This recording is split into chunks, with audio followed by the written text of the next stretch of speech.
गुरुवंदनम। ओम नमो विशदबोध विदग्ध विद्यारविंद प्रबोध पराप्रमेय प्रमदा विलासिया नमो संसार समसूर्या अपरमीत परमवीर्या हरिणतर सूर्या लालन लीला नमो जगतकिल पालना मंगलमणि निदाना सज्जनवन चंदना आराध्यलिंग नमो चतुरचित्त चकोर चंद्र आत्मानुभव नरेंद्र श्रुतिसार समुद्र मन्मथ मन्मथा नमो सुभाव भजन भाजना भवे बकुंभ भंजना विश्वोद्भव भुवना श्री गुरुराय।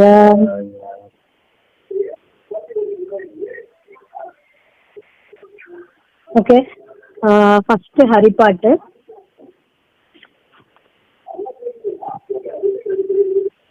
देवाचे त्वारी उपाक्षण परी तेने मुक्तिचारी साधियेल्या हरिमुखे मना पुण्याची गणना कोण करी अजोनी संसारी जिह्वे वेक करी वेदशास्त्र उपारी पाह्या सदा ज्ञानदेवा मने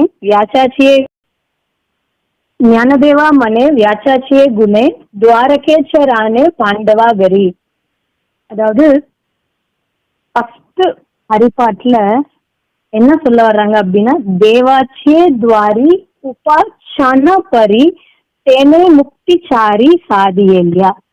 அப்போ இதோட மீனிங் என்ன அப்படின்னா, இறைவனோட வாசல்ல ஒரு செகண்ட் நின்னா போதும் 4 வகையான முக்தியை இறைவன் கொடுத்துடுவான் அப்படின்றாங்க. யோசிச்சு பாருங்க, நம்ம எல்லாருமே எத்தனை செகண்ட்ஸ் ஒரு நிமிஷம். ஹரிஓம் பிரபா. ஹரிஓம்மா.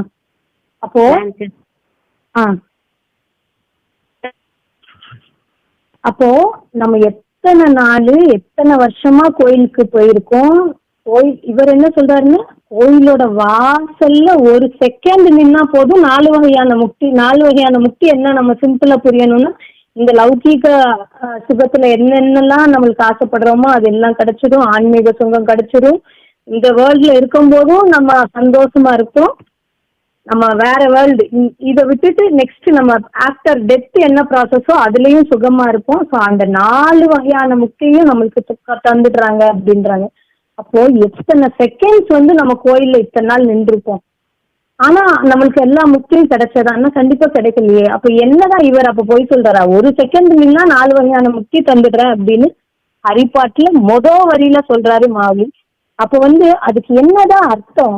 அப்ப அந்த ஒரு செகண்ட் எப்படி இருக்கணும்? நம்ம பல மணி நேரம் இருக்கோமே, நம்ம அலைஞ்சி போறோம், 2 மணி நேரம் காலையில அபிஷேகம் பாக்குறோம், பக்கத்துல மாவுலி பக்கத்துல நின்று பாக்குறோம், மாவுலிய தொடுறோம், மாவுலிய அனுபவிக்கிறோம். எத்தனை மணி நேரம் நம்ம மாவுலி அனுபவிச்சிருக்கோம். ஆனா நம்ம அந்த பேரானந்தத்தை அந்த சுகத்தை அனுபவிச்சிட்டோமான்னா கண்டிப்பா இல்லை. ஆனா இவர் என்ன சொல்லியிருக்காரு, ஒரு செகண்ட் நின்னா போதும் 4 வகையான முக்கியம் தந்துடுறேன் அப்படின்னு. அப்போ அந்த ஒரு செகண்ட் எப்படி இருக்கணும் அப்படின்றதுதான் இங்க மேட்டர். அதாவது நம்ம எல்லாருமே சாமி கும்பிடுறோம் அப்படின்னு சொல்றோம், எத்தனையோ நாம ஜெபம் பண்றோம், எத்தனையோ முயற்சி பண்றோம், மெடிடேஷன் பண்றோம், எல்லாம் பண்றோம். நாம சொல்றோம் பூஜை பண்றோம், புனஸ்காரம் பண்றோம், எத்தனையோ பண்றோமே. டே ஃபுல்லா அந்த ஸ்பிரிச்சுவல் காண்டி, அந்த ஆன்மீகத்துக்காண்டி, ஞானத்துக்காண்டி எத்தனையோ தியாகங்கள், எத்தனையோ ப்ராசஸ் பண்றோமே. ஆனா அந்த பேரானந்தம் மொத்தம் எங்கேயோ மிஸ் ஆகுது. அப்ப என்னதான் நம்ம தப்பு பண்றோம் அப்படின்னு பார்த்தா, அந்த ஒரு செகண்ட் எப்படி இருக்கணும் அப்படின்னா, அந்த ஒரு செகண்ட் என் மனசு, என் புத்தி, என் அகங்காரம், இந்த 3 இல்லாம ஒரு செகண்ட் நம்ம கும்பிட்டா போதும். அந்த ஒரு செகண்ட்ல நம்மளுக்கு அத்தனை வகையான முக்தியும் தந்துடும். அப்போ ஒண்ணு தெரியுது, ஒரு செகண்ட் கூட என்னோட மனசையோ என்னோட புத்தியையோ என்னோட அகங்காரத்தையோ நான் விடல அப்படின்றது நம்மளுக்கு தெரியுது. நம்ம இத்தனை நாள் நம்ம கும்பிட்டு இருக்கோம், ஒரு ப்ராசஸ் பண்றோம், ஆனாலும் நம்மளுக்கு அந்த முக்தி கிடைக்கலன்னா ஒண்ணு புரியுது. அப்போ ஒரு செகண்ட் கூட அவர் சொன்ன மாதிரி அந்த மனசை விட்டுட்டு, புத்தியை விட்டுட்டு, அகங்காரத்தை விட்டுட்டு ஒரு நாள் கூட நம்ம, ஒரு செகண்ட் கூட நம்ம இல்லை அப்படின்னு புரியுது. ஒரே ஒரு நிமிஷம். அப்போ அந்த ஒரு செகண்ட் எப்படி இருக்கணும், அந்த மனசு இல்லாம அந்த புத்தி இல்லாம எப்படி இருக்கணும் அப்படின்னா, நல்லா யோசிச்சு பாருங்க. நம்ம பூஜை பண்றோம், எனக்கு பிடிச்சிருக்கு, என் மனசு வந்து பிடிச்சிருக்கு பண்றேன், என் புத்தி வந்து கரெக்ட்னு சொல்லுது பண்றேன், அந்த ஈகோக்கு சாட்டிஸ்ஃபைடா இருக்கு அந்த ஆக்ஷனை பண்றேன். எந்த விஷயமாச்சும் என் மனசுக்கு கொஞ்சம் ஆப்போசிட்டா போனாலோ, என் புத்திக்கு கொஞ்சம் ஆப்போசிட்டா போனாலோ, இல்ல என் ஈகோவை கொஞ்சம் அடிக்கிற மாதிரியோ ஏதாச்சும் ஒரு விஷயம் இருந்தா நம்ம பண்ணுவோமா பார்த்தா கண்டிப்பா நம்ம பண்றதே கிடையாது. என் மனசுக்கு விரோதமா கொஞ்சம் இருந்தா அதுல இருந்து எஸ்கேப்பு. என் புத்தி ஒண்ணு சொல்லுது, இன்னொருத்தரோட புத்தி ஒண்ணு சொல்லுது, அப்போ எஸ்கேப், அதுல கட் பண்ணு, அக்செப்ட் பண்ண முடியாது. என் ஈகோ ஒரு இடத்துல இறங்குது, வாய்ப்பே இல்லை, அந்த இடத்துக்கே நம்ம திருப்பி போக மாட்டோம். ஸோ அப்போ நம்ம இத்தனை ப்ராசஸ் பண்ணி ஒரு பிரயோஜனமும் இல்லையே. அப்போ நம்ம ப்ராசஸ் எப்படி பண்ணணும்? மாவுளி அப்படின்னு சொல்லும் போது இந்த மனம், இந்த புத்தி, இந்த அகங்காரம் இல்லாம ஒரு செகண்ட் மாவுளின்னு சொன்னா கண்டிப்பா அவரு நம்மளுக்கு அந்த பேரானந்தத்தை கொடுக்கறதுக்கு அப்படியே காத்துட்டு இருக்காரு, கையில வச்சுட்டு. ஐயோ யாரு கேப்பா இதை கொடுக்கலாம் அப்படின்னு. ஆனா நம்ம தான் அந்த கையேந்திர ஒரு தகுதி என் மனசுட்ட ஒட்டிட்டு, என் புத்திட்ட ஒட்டிட்டு, என் அகங்காரத்துல ஒட்டிட்டு அந்த கைய வாங்குற ஒரு தகுதி நம்மளுக்கு இல்லை. உடனே நம்மளுக்கு நினைக்கலாம், ஒரு செகண்ட் கூடவா நம்ம வந்து மாவுளின்னு சொல்லாம இருந்திருப்போம், எத்தனை நாட்டி நம்ம மாவுளி சொல்லியிருப்போம், மாவுளின்னு சொல்லியிருப்போம். ஆனா இந்த 3 எடுத்துட்டு நம்ம சொல்லலையே. சொன்னா கண்டிப்பா அவர் நம்மளுக்கு அந்த பேரானந்தத்தை கொடுத்துருவார். எப்படி கொடுப்பார்? நம்ம ஒரு அப்படி முடிச்சுட்டா உடனே கொடுத்துருவாரா அப்படின்னா கண்டிப்பா கொடுப்பாரு. ஃபார் எக்ஸாம்பிள் வந்து இப்ப நம்மளே வந்து ஒரு சின்ன குழந்தை வச்சுக்கோங்களேன், ஒரு 2-2.5 வயசு குழந்தை வந்து சிரிச்சுட்டேவும் நம்மளுக்கு அது யாரும் தெரியாது, அந்த குழந்தை பத்தி நம்மளுக்கும் தெரியாது, நம்மளையும் அந்த குழந்தைக்கு தெரியாதுன்னு வச்சுக்கோங்க. ஆனா எங்கேயோ போறப்ப ஒரு குழந்தை சிரிச்சுட்டேவும் நம்மகிட்ட வந்து இப்படி நம்மள தூக்கு அப்படின்ட்டு கையேந்தியோ இல்ல அம்மா அப்படின்னு சிரிச்சுட்டே சொன்னா நம்ம எப்பயாச்சும் யோசிச்சிருக்கோமா, இந்த குழந்தை யாரோடது, ஏன் நம்மள தூக்க சொல்லுது, ஏன் நம்ம கிட்ட வருது, நம்மள மொத்தம் பிடிச்சிட்டு வருதா, எந்த ஒரு யோசனையும் இல்லாம அப்படியே ஒரு பியூர் அன்புல அந்த குழந்தைய தூக்கி கொஞ்சிடுவோம். சாதாரண நம்ம பியூர் செல்ஃபிஷ்ல இருக்கிற நம்ம, பியூர் ஈகோல இருக்கிற நம்ம லைக்ஸ் அண்ட் டிஸ்லைக்ஸ்ல தான் இருக்கும். ஆனாலுமே அந்த குழந்தையோட ஒரு அன்பு, அம்மா இப்படி இப்படி கை கூப்பி தூக்கு அப்படின்னு சொல்லும் போது அப்படியே அதை கொண்டு போய் அணைச்சுக்கிறோம் இல்லையா. அப்ப ஏதாச்சும் எதிர்பார்த்தோமா, இந்த குழந்தை எப்படி நம்மளை சொல்லுது, எதுவுமே இல்லை. அப்படியே ஐயோ அந்த குழந்தை சிரிப்பு பார்க்கும்போதே அப்படியே போய் அணைச்சுக்கிறோம். அப்போ நம்மெல்லாம் வந்து மாவுளிக்கு வந்து குழந்தைகள், நம்ம வந்து அந்த மனசு புத்தி அந்த குழந்தை மாதிரி சிரிச்சுட்டு மாவுளி அப்படின்னா அப்பேற்பட்ட தாய் நம்மளை தூக்காம இருப்பாங்களா எப்பயாச்சும்? ஸோ என்ன ஒரு பாவத்துல வந்து மாவுளி காத்துட்டு இருப்பாரு, ஐயோ குழந்தை என்கிட்ட வராதா, ஒரு செகண்ட் என்ன மாவுளின்னு சொல்லாதா, நான் காத்துட்டு இருக்கேனே அதை தூக்க அப்படின்னு அவர் காத்துட்டு இருக்காரு. ஆனா நம்ம தான் வந்து அந்த குழந்தை மாதிரி நம்மளுக்கு மனசும் இல்லை, நம்ம அறிவு, நம்மளோட அகங்காரம், அதுவும் நம்மளுக்கு இந்த ஞானம் வந்த உடனே எக்ஸ்ட்ரா அகங்காரம். ஞானம் எடுத்ததுக்கு நோக்கமே வந்து அகங்காரம் அழியணும் அப்படின்ட்டு. ஆனா ஞானம் எடுக்க எடுக்க எடுக்க நல்ல நம்மளோட அனுபவத்தை பார்த்தோம்னா அது அகங்காரத்தை கூட்டிட்டு இருக்கு அப்படின்றதே தெரியாம ஈகோ வந்து வளர்ந்துட்டு இருக்கு. நல்லா யோசிச்சு பாருங்க, முந்தி கூட நம்மளுக்கு வந்து இவ்வளவு புத்தி வேலை பார்த்திருக்காது. இது அஜ்ஞானம், இது அதர்மம், இவங்க வந்து இப்படி பண்ணிட்டாங்க, இது வந்து தப்பு. முந்தி வந்து கொஞ்சம் லூசா கூட இருந்திருக்கலாம் நம்ம. ஆனா இப்போ ஞானம் ஏறி ஏறி பரபிரம்ம knowledge, I'm knowledge, Krishna feel knowledge எல்லாம் தெரிஞ்சதுக்கு அப்புறம் எத்தனை செகண்ட் நம்ம அதை 100% அனுபவிச்சிருக்கோம் அப்படின்னு பார்த்தா 0. என் அனுபவம் வந்து 0. அப்போ அதுதான் அவர் சொல்றாரு, ஒரு செகண்ட் நீ என்ன மாவுளி, ஒரு செகண்ட் நீ நின்னா போதும், நான் உன்னை தூக்கிடுறேன், நான் உனக்கு வந்து 4 விதமான சுகத்தையும் நான் கொடுத்துடுறேன். இப்போ நம்மளே எக்ஸ்பீரியன்ஸ் ஆகிறோம். ஒரு சின்ன குழந்தை வெள்ளந்திய அந்த கள்ளங்கபடம் இல்லாத ஒரு சிரிப்பு, இதே வந்து பெரியவங்க வந்தா நம்ம யோசிச்சிருவோம்.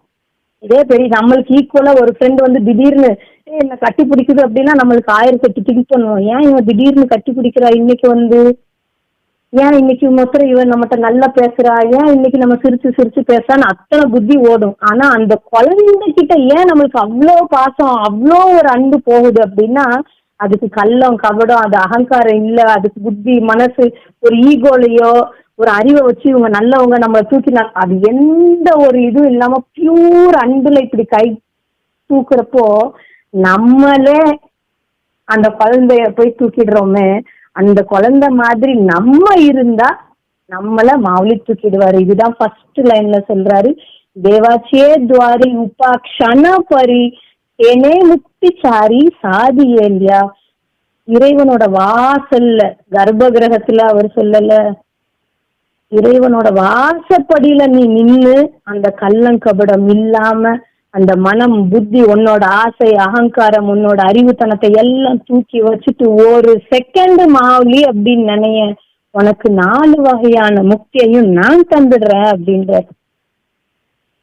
சாதாரணமா ஏதோ ஒரு பையன் கீழே விழுந்துட்டான்னு வச்சுக்கோங்களேன், சின்ன பையன் கீழே விழுந்துட்டான் அப்படின்னா அவன் அம்மான்னு சொல்லுவான். அந்த ரோட்ல எத்தனை உமன்ஸ் எத்தனை பேரு போறாங்களோ எல்லாரும் திரும்பி பார்ப்பான், ஐயோ யாரு கூப்பிடுறாங்களே அப்படின்னு. அவன் கூப்பிட்டது அம்மான்னு ஒரே வார்த்தை தான்.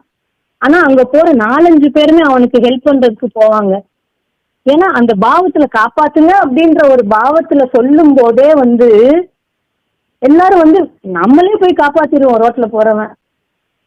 அப்ப அதேதான் இங்க மாவுளி சொல்றாரு, என்ன ஒரு செகண்ட் கூப்பிடேன், என்ன ஒரு செகண்ட் நினைய அம்மா அப்படின்ட்டு நான் உன்னை தூக்கிடுறேன்.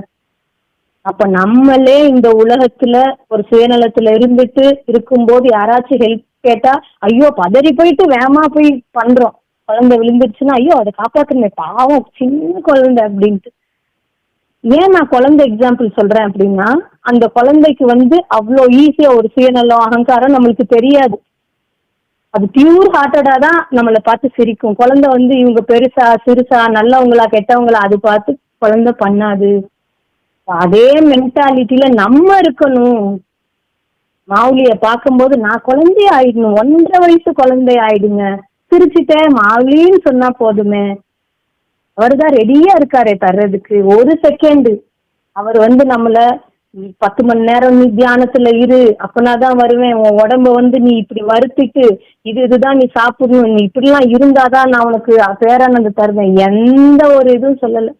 ஒரு செகண்ட் மாத்திரம் மனசால ஹரின்னு சொல்லு, மனசால ஒரு செகண்ட் நில்லு அப்படின்றாரு. அடுத்த வரியில தான் சொல்றாரு, ஹரிமுகே மனா ஹரிமுகே மனா புண்ணியாச்சி கணனா கோணக்கரி. அந்த ஒரு செகண்ட் நீ என்ன சொல்லணும் அப்படின்னா ஹரின்னு சொல்லு.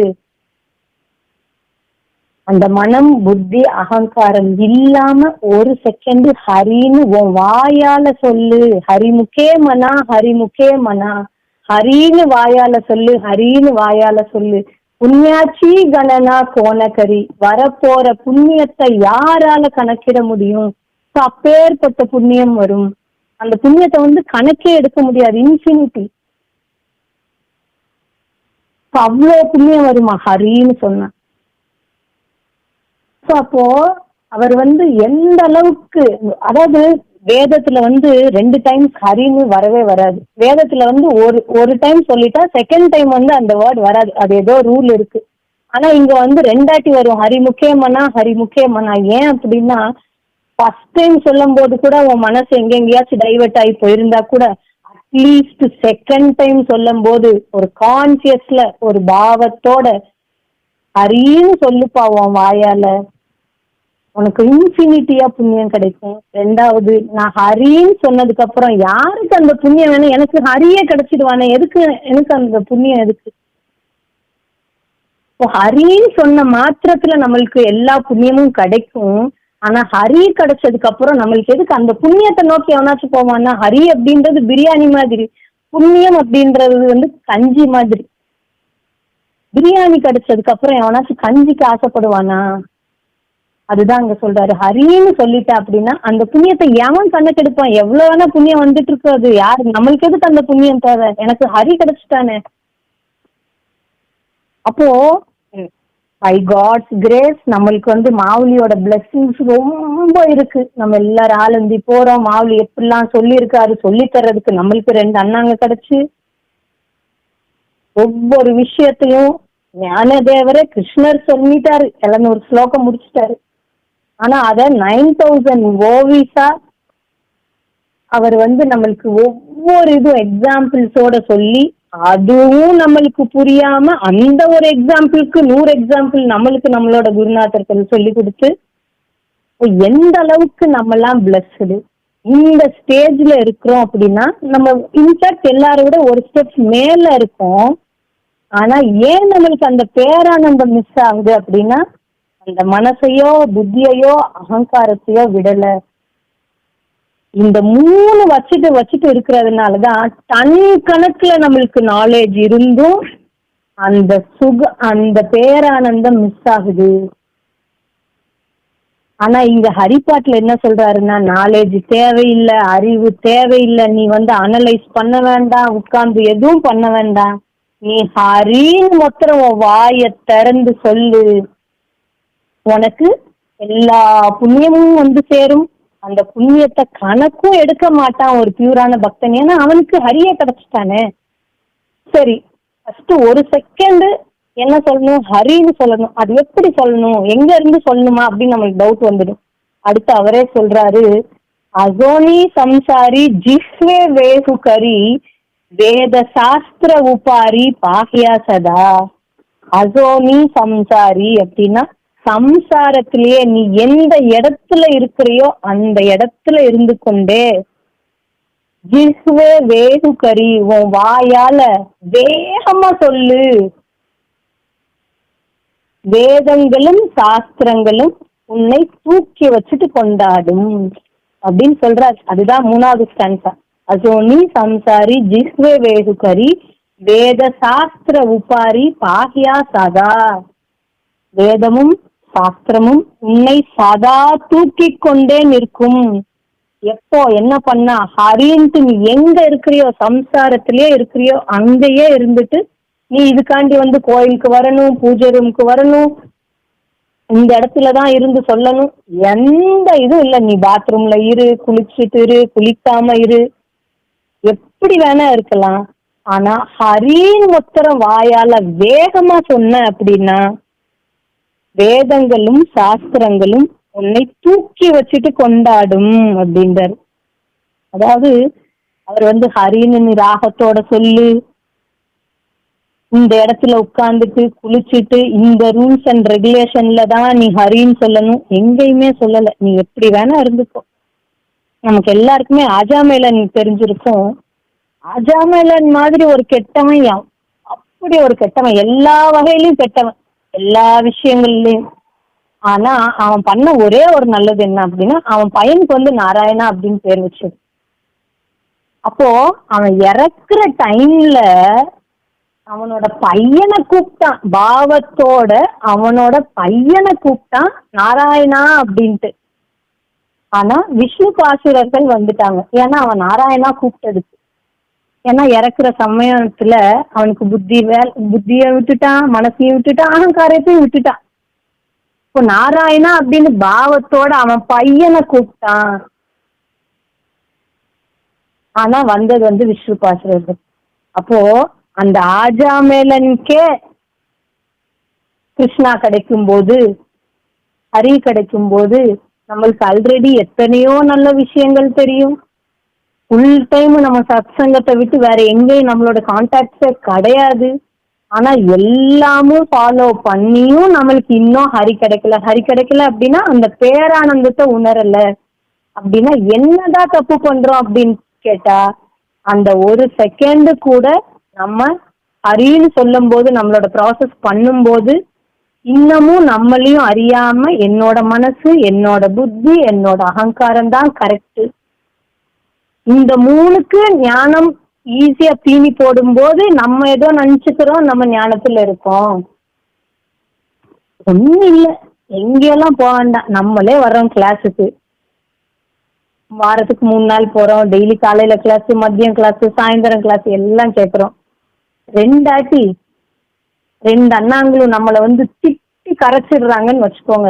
நீலாம் ஒரு மனுஷியா, ஈகோ விட்டா நீ வா, இல்லாட்டி போயிட்டே இரு அப்படின்ட்டு திட்டாங்கன்னா, மறுநாள் நம்ம வந்து பாவத்தோட பண்ணுவோம் நினைக்கிறேங்க, கண்டிப்பா பண்ண மாட்டோம். ஐயோ பண்ணா திட்டுவாரு, இது எதுக்கு நம்ம பண்ணாமே இருந்துடலாம் அப்படின்ட்டு. ஆனா எப்ப பண்ணுவோம்னா நம்ம மனசு தக்குன்னு அவங்க சொன்னா கண்டிப்பா பண்ணுவோம். நம்ம மனசுக்கு அது சாட்டிஸ்ஃபைடா இருக்கா, ஆமாண்ணா நீங்க சொல்றதெல்லாம் கரெக்ட். புத்திக்கு சாட்டிஸ்ஃபைடா இருக்கா, ஆமாண்ணா கரெக்ட்ண்ணா. ஈகோக்கு சாட்டிஸ்ஃபைட் தருதா, கண்டிப்பா தந்தா மாத்திரமே நம்ம எல்லாரும் வருவோம். இது இது வந்து நம்ம அதனாலதான் நம்மளுக்கு வந்து இன்னும் அந்த பேரானந்தம் கிடைக்காம இருக்கிறதுக்கு ரீசன் வந்து ஞானத்தை கூட இந்த மூணுக்கு தான் நம்ம தீனி போட்டுட்டு இருக்கோமே தவிர இந்த மூணு தவிர்த்துட்டு நம்ம ஞானம் எடுத்தோமான்னு கேட்டா கண்டிப்பா இல்லை. அப்போ எத்தனை வருஷம் நம்ம எல்லாம் பண்ணிட்டு இருக்கோம். ஆனா அவரு சொல்றது வந்து ஒரு செகண்ட் நின்னா போதும். அப்போ இத்தனை வருஷத்துல ஒரு செகண்ட் கூட இந்த மூணு விடல அப்படின்றது கன்ஃபார்மா தெரியுது. அதனால மாவுளி சொல்றாரு, ஒரு செகண்ட் நீ இருப்பா, கள்ளங்கபடம் இல்லாம அந்த மனோ புத்தி அகங்காரத்தை ஒதுக்கி வச்சுட்டு ஹரின்னு சொல்லு. வாயால நீ இருந்த இடத்துலயே வந்து சொல்லு ஹரின்னு. வேதங்களும் சாஸ்திரங்களும் உன்னை தூக்கி வச்சுட்டு கொண்டாடுது. அப்பேற்பட்ட ஆஜாமேலனுக்கே அவன் கொடுக்கும்போது நம்மளுக்கு கொடுக்க மாட்டானா? ஆஜாமேலன் மாதிரி நம்மகிட்ட யார்ட்டையுமே அவ்வளோ கெட்ட குணங்கள் நம்மகிட்ட இல்ல. ஆனா அஜாமேலனே அந்த மூணு இல்லாம ஒரு ஸ்டேஜ்ல கூப்பிடும். அவனுக்கும் தெரியாம கூப்பிட்டான். அவனுக்கு வந்து நாராயணா அப்படின்னா ஒரு மண்ணும் தெரியாது. ஜஸ்ட் ஒரு பேச்சு, அந்த உச்சரிப்புக்கு நாராயணா அப்படின்னு கூப்பிட்டதுக்கே அவன் வந்தான்னு சொன்னா, அப்ப நம்மளெல்லாம் அவன் எப்படி தூக்கி வச்சுட்டு கொண்டாடி இருப்பான். ஆனா நம்ம என்ன தப்பு பண்றோம், நம்மளால அந்த ஒரு செகண்ட் கூட இருக்கவே முடியல. இப்போ நார்மலா வந்து இப்ப நம்ம சொல்லிட்டோம், மாவுளி சொல்லிட்டாரு, இருந்த இடத்துலயே இருந்துட்டு ஹரின்னு சொன்னா 4 வேதங்களும் கொண்டாடுமா அப்படின்னா கண்டிப்பா கொண்டாடு. இதுதான் நம்ம சின்ன பிள்ளையில இருந்து நம்மள சொல்லி சொல்லி வளர்த்துருக்காங்க. இதே லுக்கிங் குட் தான். இப்போ மாவுளிட்ட லுக்கிங் குட் வந்தா ஹரின்னு சொன்னா வேதங்கள் சாஸ்திரங்கள்லாம் என்ன மாவுளி. அப்போ ஹரின்னு சொன்னா மாவுளி என்ன தூக்கி வச்சுட்டு கொண்டாடுவாரா? ஐயோ அப்ப சூப்பர் ஹரின்னு சொல்லிடுறேன். நம்மளுக்கு அந்த ஃபீலே வராது. ஏன்னா நம்மளுக்கு அறிவு வந்துடுச்சு. லுக்கிங் குட்ல சின்ன வயசுல இருந்து நம்ம அம்மா அப்பா நம்மள என்ன சொல்லி வளர்த்தாங்க, கண்ணா நீ வந்து ஃபர்ஸ்ட் பிரைஸ் வாங்கிட்ட, நீ நல்லா படிச்ச, டிசிப்ளின்ல இருந்தேன்னா இந்த ஊரே உன்னை பாராட்டும். Looking good. அப்படியாமா, கண்டிப்பா அப்ப நான் படிக்கிறேன். என் பையன் அப்படிதான் சொல்லிதான் வளர்க்குறோம். கண்ணா இப்படி இப்படிதான் இருக்கணும், இப்படி இப்படி இருந்தாதான் நல்லது, இப்படி இப்படி இருந்தாதான் எல்லாரும் மதிப்பாங்க, அதுதான் நல்லது, எல்லாரும் அப்படின்னாதான் உன்னை குட் சொல்லுவாங்க. உடனே அந்த பசங்க பண்ணிடுறாங்க. அப்போ நார்மலா ஒரு லுக்கிங் குட்டுக்காண்டி அந்த குட் நேம் அந்த ஊர்க்காரங்க கிட்ட வச்சதின் விளைவு நம்ம எல்லாருமே இன்னைக்கு ஒரு டிசிப்ளின்தான் இருக்கோம். ஏன்னா ஊர் நம்மள ஏதாச்சும் சொல்லிடுவாங்களே, ஐயோ நம்ம இப்படி பண்ணா இவங்க யாராச்சும் நம்மள நினைச்சிடுவாங்களே. அப்போ அந்த ஊருக்கு கொடுத்த மதிப்பு மரியாதை நம்ம மாவுளிக்கு கொடுக்கல அப்படின்றதும் சேர்ந்து தெரியுது. ஏன்னா நம்ம யாரும் ஹரிப்பாட்டு இன்னைக்கு ஃபர்ஸ்ட் டைம் படிக்கல, நம்மளுக்கு யாருக்கும் அர்த்தம் தெரியாமவும் இல்லை. ஹரிபாட்ல ஃபர்ஸ்ட் பாட்லயே சொல்லிட்டாரு, அசோனி சம்சாரி ஜிஹ்வே வேகரி வேத சாஸ்திர உபாரி பாசாசதா. நீ வந்து ஹரின்னு சொல்லிட்டா உன்னை வேதங்களும் சாஸ்திரங்களும் தூக்கி வச்சு கொண்டாடும் அப்படின்னு சொன்ன உடனே நம்ம மனசெல்லாம் என்ன பண்ணிருக்கணும், ஆஹா அப்படியா, ஐயோ மாவுளி என்ன தூக்கி வச்சுட்டு கொண்டாடுவாரு, அப்போ மாவுளிக்கு பிடிச்ச மாதிரி நான் நடந்துக்கிறேன். அப்போ நம்ம என்ன மிஸ்டேக் பண்றோம் அப்படின்னா, மனுஷங்களை பாக்குறோம். மாவுளிய வந்து நம்ம இன்னும் எல்லா இடத்துலயும் அவர் நம்மளை பார்த்துட்டு இருக்காரு, நம்ம மனசு அவருக்கு தெரியுது, நான் நினைக்கிறதெல்லாம் அவருக்கு தெரியுது அப்படின்ற ஒரு மனப்பான்மை ஸ்ட்ராங்கா நம்மளுக்கு இன்னும் இல்லை, இன்னும் வரல. அதனோட விளைவு தான் நம்ம வந்து இன்னும் ஒரு அகங்காரத்துலதான் இருக்கோம். இன்னும் ஒரு என் புத்தி தான் எனக்கு கரெக்ட், என் மனசுதான் எனக்கு கரெக்ட் அப்படின்ட்டு அகைன் நம்ம அதுலயே இருக்கிறதுக்கு காரணம் மாவுளி இன்னும் நம்மள பாத்துட்டு இருக்காரு அப்படின்ற புரிதல் இல்ல. நான் வந்து இத்தினோண்டு டவுசர் போட்டுட்டு ஸ்லீவ்லெஸ் டிஷர்ட் போட்டுட்டு இந்த ரோட்ல போனேன்னா அவ்வளவு யோசிப்பேன், ஐயோ யாராச்சும் நம்ம சொந்தக்காரவங்க பாத்துடுவாங்களோ, பாத்துட்டா வந்து நம்மள ஏதாச்சும் நினைச்சிருவாங்களோ, ஐயோ இவ போய் இப்படி ட்ரெஸ் போட்டுட்டு போறாளே அப்படின்னு நினைச்சிருவாங்களோன்ட்டு அவங்களுக்கு அவ்வளோ மரியாதை நான் கொடுக்குறேன். ரோட்ல போகும்போது அவ்வளோ யோசிக்கிறேன் நான். ஐயோ எனக்கு பிடிச்சிருக்கு ட்ரெஸ் போடுறதுக்கு, ஆனா வந்து அவங்க ஏதாச்சும் என்ன நினைச்சிருவாங்களோ அப்படின்ட்டு அவங்க மேல அவ்வளோ ஒரு மரியாதை. பார்த்தா நம்மள என்ன நினைச்சிருவாங்களே அப்படின்ட்டு அவங்க கிட்ட ஒரு எதிர்பார்ப்பு. அவங்க நம்மள கெட்டதா நினைச்சிடக்கூடாதுன்ட்டு அவ்வளோ ஒரு இது. ஆனா அதை அப்படியே மாத்தி மாவுளி கிட்ட வச்சிருந்தோம் அப்படின்னா ஒவ்வொரு செகண்டும் நம்ம எப்பயோ எங்கேயோ போயிருப்போம். ஐயோ நம்ம மனசுல எப்படி நினைக்கிறோம், நம்ம மாவுளி பாத்துருவாரு, ஐயோ மாவுளி நம்மள வந்து வாட்ச் பண்ணிட்டு இருக்காரு, மாவுளி நம்ம மனசை புரிஞ்சுக்கிருவாரு, ஐயோ நம்ம எவ்வளவு கேவலமா நம்மள நினைப்பாரு அப்படின்னு ஒவ்வொரு செகண்டும் மாவுளி நம்மள வாட்ச் பண்ணுவாரு. அந்த கடவுள் நம்மள வாட்ச் பண்ணிட்டு இருக்கான். இவங்க எல்லாரும் என்னோட வெளி தோற்றத்தை தான் வாட்ச் பண்ணுவாங்க, ஆனா அவன் வந்து நான் எந்த பாவத்துல நினைக்கிறேன் அப்படின்றத அவன் வாட்ச் பண்ணிட்டு இருப்பான். அப்ப அந்த லுக்கிங் குட் அவன்கிட்ட வச்சோம் அப்படின்னா, ஏன்னா நம்ம யாரும் லுக்கிங் குட் வந்து இன்னைக்கு வரைக்கும் அவங்களும் எவ்வளவோ கத்திட்டாங்க அண்ணாங்களும், ஆனா நம்ம லுக்கிங் குட்டை விட்டுட்டு நம்ம இருக்கோமானா கண்டிப்பா இல்லை. அப்போ லுக்கிங் குட் எடுக்க முடியலன்னு தெரிஞ்சிருச்சு. அப்போ அந்த லுக்கிங் குட்டை வந்து மாவுளி கிட்ட வையன், கடவுள்கிட்ட உனக்கு பிடிச்ச தெய்வத்துக்கிட்ட வச்சோம் அப்படின்னா நம்ம கண்டிப்பா இந்த மனம் புத்தி அகங்காரத்தை ஈஸியா விட்டுறலாம். ஏன்னா எங்க சொந்தக்காரங்க எனக்கு அவ்வளோ ஆசை ஸ்லீவ்லெஸ் போடணும்ட்டு, ரொம்ப ஆசைன்னு வச்சுக்கோங்க. ஆனா எங்க யாராச்சும் பார்த்து என்ன வந்து தப்பா நினைச்சிருவாங்களோன்னு அந்த ஆசையெல்லாம் அப்படியே குப்பையில போட்டு அவங்களுக்காண்டி நான் மாத்தி ட்ரெஸ் போட்டு போறேன். அப்ப என்னால வந்து ஆசைய வந்து கண்ட்ரோல் பண்ண முடியுது, அது கன்ஃபார்ம். ஏன்னா நம்ம எல்லாரும் அது பண்ணிட்டு தான் இருக்கோம். அப்போ எல்லா திறமையும் நம்மளுக்கு இருக்கு, ஆனா ஒரு ரெகக்னைசனோ ஒரு மரியாதை எல்லாமே மனுஷங்க கிட்ட நம்ம வச்சிருக்கோம். அதை வந்து கடவுள்கிட்ட மாவுளிட்ட மாத்திட்டோம் அப்படின்னா நிஜமாவே நம்மளுக்கு யாருமே தேவையில்லை. நம்ம தப்பு பண்றோம் அப்படின்ட்டு ஒருத்தவங்க சொல்லிதான் நம்மளுக்கு தெரியணும் அப்படின்ற அவசியமே இல்லை. ஏன்னா மாவுளி பார்த்துட்டு இருக்காரு, மாவுளி வந்து என்னோட மனசை புரிஞ்சிட்டு இருக்காரு, இந்த ஒரு பாவம் இருந்தா போதும். ஏன்னா நம்மகிட்ட லுக்கிங் குட் இருக்கு, காலங்காலமா நம்ம சப்கான்சியஸ்ல இருந்து வந்துச்சு, யாருமே நம்மள தப்பா நினைக்க கூடாது. கரெக்ட் தானே? அப்ப மாவுளி நம்மள தப்பா நினைக்கலாமா? ஐயோ இது பண்ணா மாவுளி என்ன நினைப்பாரு, ஐயோ நான் இந்த அளவுக்கு லூஸ் பண்ணாம நினைக்கிறேன்னு மாவுளி என்ன நினைச்சிட்டு இருப்பாரு, இவளுக்கு இவ்வளோ ஹரிப்பாட்டு கொடுத்து, இத்தனை பாவம் கொடுத்து, இத்தனை ஆலந்தி வந்தியே, இத்தனை டைம் நீ வாரி வந்தியே, எத்தனை டைம் நான் உனக்கு இவ்வளோ பிளஸிங் பண்ணேன்னு என்ன அவர் என்ன நினைப்பாரு? ஒரு சாதாரண நம்ம 2 பேரும் ஃப்ரெண்டா இருக்கோம், உங்களுக்கு தெரியாம நான் ஏதோ ஒரு தப்பு பண்ணிட்டு அவங்க கிட்ட போய் சொன்னேன் அப்படின்னா நான் அவங்களை எவ்வளவு ஃபீல் பண்ண, ஐயோ இவ தெரிஞ்சா நம்மளை கொன்றுவாளே, இவ நம்மளை தெரிஞ்சா என்ன நினைப்பா, சரி நம்மளை பொய் சொல்வான்னு இவ நினைச்சிருவாளே அப்படின்ட்டு அவ்வளோ ஒரு பாவம், அவ்வளோ ஒரு ஃபீல் பண்றோம். ஆனா அந்த மாவுளி கிட்ட இந்த பாவத்தை வச்சோம் அப்படின்னா எங்க போயிடுவோம் நம்ம, ஒவ்வொரு செகண்டும் பேரானந்தத்துல இருக்கலாம். அதுவும் இல்லாம இந்த மனுஷங்க டெய்லி ஒன்னொன்னா மாத்திக்கிடுவாங்க. இன்னைக்கு ஸ்லீவ்லெஸ் போடக்கூடாதுன்னு ஒரு ரூல்ஸ் வச்சுட்டு இருப்பாங்க, நாளைக்கு அவங்களுக்கு ஸ்லீவ்லெஸ் போடணும்னு ஆசை வந்துட்டா அப்ப நம்ம ஸ்லீவ்லெஸ் போட்டுக்கலாம். அப்போ ஒரு நிரந்தரம் இல்லாத ஒரு சொசைட்டிக்கு, ஒரு ஸ்டெபிலிட்டி இல்லாத ஒரு மைண்ட் செட் இருக்கிறவங்ககிட்ட நம்ம உபயோக பண்ணிட்டு இருக்கோம். அவங்க கரெக்டுன்னா நம்ம கரெக்டா வரணும்.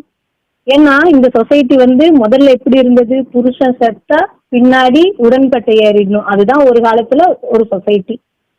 அதுக்கப்புறம் இல்ல இறக்க வேண்டாம், அவங்க வந்து ஒதுங்கி இருந்துட்டா போதும்.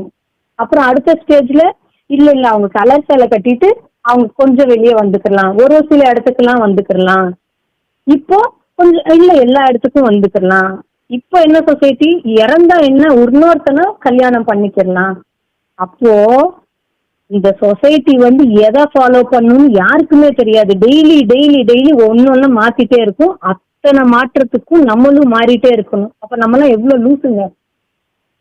ஆனா மாவுளி வந்து 750 வருஷமா ஒரே ஒண்ணுதான் சொல்றாரு, நீ பாவத்தோட இரு, ஹரின்னு சொல்லு,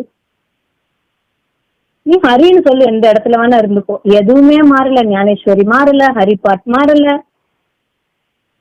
அவர் கேட்கறது ஒன்னே ஒண்ணு, நீ ஹரின்னு சொல்லு வாயால, சொன்ன வேதங்களும் சாஸ்திரங்களும் தூக்கி வச்சுட்டு கொண்டாடும் அப்படின்னா நம்மளுக்கு சொல்றதுக்கு என்ன அந்த ஹரி அப்படின்ட்டு. அந்த பாவத்தை எல்லாம் மாவுளி மேல மாத்தணும். அதுவும் இல்லாம இவங்களை பாராட்டினாதான் நம்மளுக்கு வந்து ஒரு ரெகனைஸோ, அவங்க சொன்னதுக்கு கொஞ்சம் ஆப்போசிட்டா நடந்துட்டா நம்மளை யாரும் மதிக்கவே மாட்டாங்க. ஆனா மாவுளியோட கிருப்பை என்னன்னா யாருமே நம்ம மாவுளிய மதிக்கல, ஆனா மாவுளி நம்மள வந்து சின்ன குழந்தை மாதிரி நமக்கு எந்த ரூபத்திலயாச்சும் வந்து நம்மள கேர் எடுத்துடணும் அப்படின்ட்டு அவர் அத்தனை பிளானும் போட்டுட்டு நம்மளை காப்பாத்திட்டு இருக்காரே தவிர, நம்மளோட முயற்சியால நம்ம இன்னைக்கு இந்த ஸ்பிரிச்சுவல் பாத்துல இல்ல. அவர் நம்ம கைய பிடிச்சிட்டு இருக்காரே தவிர நம்ம அவர் கைய பிடிக்கல. அப்படி தாங்கிட்டு நிக்கிறாரு. எங்கேயோ நம்ம பண்ண ஏதோ ஒரு புண்ணிய, போன ஜென்மத்துல ஏதோ ஒண்ணு பண்ணிட்டோம். நம்ம விட்டு போனாலும், நம்ம ஈகோ நம்மளை விட்டு போனாலும், வேண்டாம் நம்ம நினைச்சாலும், அவர் எந்த ரூபமாச்சும் வந்து பிடிச்சு கொண்டு வந்துடு மாவுலின்னு சொல்லிடு, உன்னோட மனம் புத்தி அகங்காரத்தை எடுத்துட்டு வந்துடு என்கிட்ட, நான் காத்துட்டு இருக்கேன் உனக்கு 4 வகையான சுகத்தை தர்றதுக்கு. அப்போ அப்பேற்பட்ட மாவுளி கிட்ட ஒரு சின்ன லுக்கிங் குட் இருந்தா போன, ஒரு லுக்கிங் குட் அப்படின்ற கேரக்டர் நம்ம யாருமே எடுத்துட்டு வர வேண்டாம். நம்மகிட்ட ஆல்ரெடி நிரம்பி இருக்கு. எல்லாரும் நம்மள சூப்பரு பிரபா சூப்பர்னு சொல்லிடணும். அது சொன்னா போதும், சாட்டிஸ்ஃபைட், லைஃப்லயே முக்தி கிடைச்ச மாதிரி நம்மளுக்கு ஆயிடும். அந்த சின்ன வார்த்தை எல்லாரும் பிரபாவை தூக்கி வச்சுட்டு கொண்டாடணும். இதுதானே நம்ம எல்லாரோட ஆசையும். அதுக்குதானே அத்தனை முயற்சியும் பண்ணிட்டு இருக்கோம், ஊர்லயும் குடும்பத்திலயும் எல்லார்கிட்டையும். அப்போ அந்த கேரக்டர் இருக்கு, அந்த எதிர்பார்ப்பு நம்மகிட்ட இருக்கு. அத வந்து இந்த சைடு வச்சிருக்கோம் இல்லையா, புருஷன்கிட்டயோ பசங்க கிட்டயோ ஊர்கிட்டயோ வச்சிருக்கோம்ல, அத கொஞ்சம் மாத்தி குரு கிட்டயோ மாவுளி கிட்டயோ வச்சோம் அப்படின்னா சிம்பிள். ஏன்னா நம்மளால லாக்க தூக்க முடியலன்னு தெரிஞ்சு போயிடுச்சு.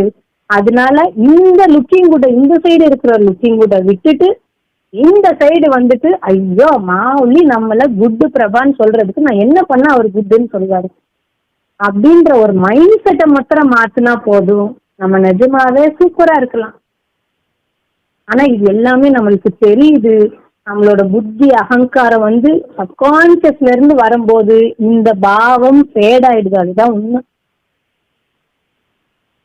அதனால நம்ம ட்ரை பண்ணலாம். அந்த மனோ புத்தி அகங்காரத்தை வந்து கொஞ்சம் தள்ளி வச்சுட்டு, அந்த லுக்கிங் குட்ட மாவுளி மேல வச்சுட்டு, எனக்கு லுக்கிங் குட் மாவுளி மேல வச்சிடணும். மாவுளி என்ன பாக்குறாரு, ஐயோ பிரபா இன்னும் இவ்வளோ யூஸ்ஃபுல்லா இருக்கா, நம்ம ஏதோ நினைச்சோமே அப்படின்னு அவர் நம்மள நினைச்சிடுவாரே அப்படின்ற அந்த ஒரு பாவத்துல நம்ம எல்லாரும் ட்ரை பண்ணோம்னா கொஞ்சம் ஈஸியா இருக்கும். அடுத்து என்ன சொல்ல வர்றாரு அப்படின்னா, ஞானதேவா மனே வியாச்சாச்சியா குணே துவாரகே சேரானே பாண்டவாகரி. சூப்பரா சொல்லிட்டாரு மால். அதாவது நீ இருந்த இடத்துலயே இரு, வேதங்களும் சாஸ்திரங்களும் உன்னை தூக்கி வச்சுட்டு கொண்டாடும் அப்படின்னாரு. இப்ப என்ன சொல்றாரு அப்படின்னா, ஞானதேவா மனே, ஞானதேவனாகிய நான் சொல்றேன். எதை சொல்றேன்னா, வியாச்சாச்சியே குணே, வியாசரோட ரெஃபரன்ஸ் வச்சு சொல்றேன். ஞானதேவர் வந்து அவரோட எக்ஸ்பீரியன்ஸ்ல சொல்லலையா, வியாசரோட ரெஃபரன்ஸ் வச்சு சொல்றாரு. என்ன சொல்றாரு அப்படின்னா, துவாரகே சேரானே பாண்டவாகரி, துவாரகே ராஜாவான கிருஷ்ணன் பாண்டவாகரி, பாண்டவர்கள் வீட்டில் இருக்கிறான். அப்ப ஏன் இத சொல்றாரு அப்படின்னு பார்த்தோம்னா, கிருஷ்ணர் வந்து நம்மளோட சொத்து, நம்மளோட அழகு, நம்மளோட பிசிக்கல் அப்பியரன்ஸ் அதெல்லாம் கிருஷ்ணரு மாவுளி பாக்குறது இல்ல. அப்ப அவ என்ன பாக்குறாரு, ஏன் வந்து அப்பேற்பட்ட ராஜாவான கிருஷ்ணர் ஏன் பாண்டவர் வீட்டுல இருந்தாரு அப்படின்னா, அர்ஜுனரோட அன்பு, திரௌபதியோட அன்பு அவரை வந்து பாண்டவர் வீட்டுக்கு இழுக்க வச்சது. ஏன் அங்க துச்சாதனன் வந்து அவ்வளோ மாளிகையோட வச்சுட்டு கிருஷ்ணரை கூப்பிடுறான், அவன் போல. இங்க விதுரன் வந்து வாழைப்பழத்தை சாப்பிட்டு வாழைப்பழ தோல் கொடுக்கறான் தெரியாம. ஆனா கிருஷ்ணர் அங்க போறாரு. அப்ப என்ன டிஃபரன்ஸ் இதுல அப்படின்னா, அவரோட மனசு. அவன் வந்து ஒரு அர்ஜுனன் வந்து கீதையில 1வது அத்தியாயத்துல அவ்வளோ புலம்புறாரு, ஐயோ இல்ல அர்ஜுன், இல்ல கிருஷ்ணா, நீ வந்து என்ன போர் செய்ய வைக்கிற, என்னால முடியாது, நானே என் கையால என்னோட குருவை கொலை பண்ணவா, என்னோட தாத்தா பீஷ்மரை பண்ணவா, ஐயோ பாவம் வந்து எனக்கு சேர்ந்துடும், வேண்டாம் கிருஷ்ணா என்ன பண்ண சொல்லிடாத. ஒரு சைடு. அடுத்து கிருஷ்ணா நீ சொன்னாதான் நான் கேட்பேன், நீயே கதி. சரி, அடுத்து கிருஷ்ணர் சொல்றாரு திருப்பியும், ஐயோ கிருஷ்ணா வேண்டாம் என்ன விட்டுரு, நான் போர் பண்ண மாட்டேன். அவ்வளோ புலம்பல். ஆனா அவ்வளோ புலம்பல்லையும் ஏன் கிருஷ்ணர் அர்ஜுனரை அவ்வளோ ஸ்ட்ராங்கா பிடிச்சிருந்தாரு, எது பிடிக்க வச்சது அப்படின்னு பார்த்தா அர்ஜுனரோட அன்பு. வேறு கத்தி கிடையாது. திட்டுறதோ புகழ்றதோ, எனக்கு கிருஷ்ணா நீ தான். அர்ஜுனரோட மென்டாலிட்டி என்ன அப்படின்னா, நீதான் கதி கிருஷ்ணா, எனக்கு வேற யாரும் இல்லை. அந்த ஒரு பாவம் கிருஷ்ணனை அர்ஜுனன் கிட்டையே வச்சது. திரௌபதி துயில் இருக்கும் போது கிருஷ்ணா நீதான், வேற எந்த கத்தியும் இல்லை. திரௌபதி எந்த சிந்தனையும் பண்ணல, 2 கை கூப்பிட்டு கிருஷ்ணா நீதான் வேணும். அப்போ நீ என்ன வேணா பண்ணு, புலம்புறியா புலம்பிக்கோ, திட்டுறியா திட்டிக்கோ, அது எல்லாம் நீ கிருஷ்ணாட்ட பண்ணு, அது எல்லாம் மாவுலிட்ட பண்ணு. அர்ஜுனன் திட்டுவான், அர்ஜுனன் கிருஷ்ணர் திட்டுறாரு, நீ ஒரு 9, நீ ஒரு அழி, உனக்கு அறிவு இல்லையா, அறிவு கேடு வந்துருச்சு, எல்லாம் வாங்குறான். அடுத்து கிருஷ்ணருக்கே அறிவு சொல்றான் அர்ஜுனன், நீயே தர்மவான் கிருஷ்ணா, நான் இந்த போர் பண்ணிட்டா நான் அதர்மசாலி ஆயிடுவேன், என்ன பாபங்கள் சூழ்ந்துரும், நீ என்னை விட்டு விலகிருவே கிருஷ்ணா, அதனால நான் இந்த போர் பண்ண மாட்டேன். அப்போ அவன் தெரிந்த நாலேஜ் வாங்கியே அவன்கிட்டயே சொல்றான் அர்ஜுனன். ஆனாலும் கிருஷ்ணா அவனை விடல. காரணம் என்னன்னா, அர்ஜுனரோட மனசு வேறு கத்தியற்றவனாய் கண்ணன்ட்ட இருந்தான். அப்போ அந்த பாவத்துல நம்ம இருந்தோம் அப்படின்னா, பாண்டவர்கள் வீட்டில் எப்படி கிருஷ்ணன் இருந்தானோ அதே மாதிரி நம்மளோட வீட்டுல நம்மளோட மனசுல எப்பவுமே மாவுலி இருப்பார், ஹரி இருப்பான், கிருஷ்ணா இருப்பான். ஆனா நம்ம என்ன பண்ணணும், ஒண்ணு மாவுலி நீதான், எனக்கு வேற எதுவுமே இல்லை. அந்த ஒரு பாவத்துல ஹரின்னு சொன்னா போதும், ஹரிய நினைச்சா போதும். நீ இதுக்குன்னு தனியா முயற்சி பண்ண வேண்டாம், இந்த இடத்துலதான் இருக்கணும், இப்படி இருக்கணும், எதுவுமே வேண்டாம். அர்ஜுனனுக்கு சாரதியா வந்தான் கிருஷ்ணன். ஏன் அப்பேற்பட்ட ராஜா எதுக்கு டிரைவரா வரணும்? நம்ம போவோமா? திரௌபதி கல்யாணத்துக்கு செருப்பு எடுத்து அடுக்கிற வேலை கிருஷ்ணன் எடுத்துட்டான். எதனால? அவ்வளோ பெரிய ராஜா எதுக்கு செருப்பு எடுக்கிற வேலை எடுக்கணும்? அப்போ அந்த பாவம், அந்த கிருஷ்ணா எல்லாம் எதை பாக்குறான் அப்படின்னா, அவங்களோட ஒரு பாவம், அவங்களோட அன்பு. கெட்டியற்றவனாய் அர்ஜுனன் இருந்தான். அப்படி நம்ம இருந்தோம் அப்படின்னா கிருஷ்ணா நம்ம வீட்டுலதான் இருப்பார், நம்ம மனசுலதான் இருப்பார் அப்படின்னு மாவுலி சொல்றாரு. அவரா சொல்லல, வியாசரோட ரெஃபரன்ஸ் வச்சு, ஞானதேவா மனே வியாச்சாச்சியே குணே துவாரகேச்சேரானே பாண்டவா கரி. அப்போ நம்ம வீட்டுல மாவுலி வரணும், நம்ம கிட்ட மாவுலி இருக்கணும், நம்ம மனசுல மாவுலி இருக்கணும்னா நம்ம எதுவுமே பண்ண வேண்டாம். மாவுலி அப்படின்ட்டு மனசையும் புத்தியையும் அகங்காரத்தையும் எடுத்துட்டு சின்ன 1-2 வயசு குழந்தை மாதிரி அழகா மாவுலின்னு சொன்னா போதும்.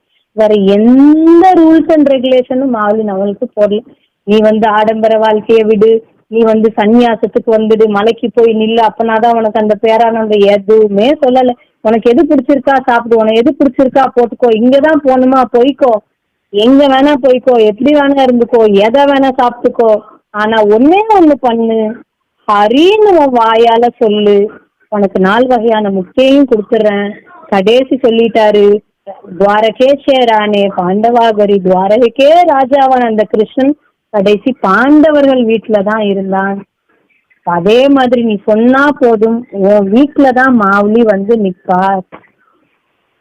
இதுதான் ஓவராலா ஃபர்ஸ்ட் ஹரிபாட்டோட மீனிங்மா.